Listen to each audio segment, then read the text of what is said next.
Yebo njoko wayishapha la lengoma inkinga nje washoda ukuyicula inkinga yakho uma ucula uyanqamulela ngazi ukuthi umuntu ubani kodwa phela washo ukuzana ukuthi umculo seniyawungena kulungile yathi ukufundisa ngibona kanjani dade wethu ngiceli uzungulalu njana wakho mali njana wakho mali kamzengithule njalo fanele uzomekusho kanje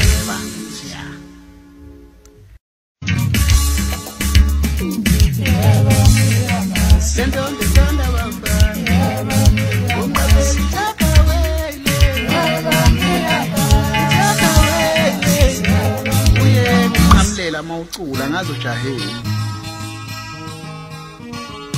yazi wena uthembelile intombi sanda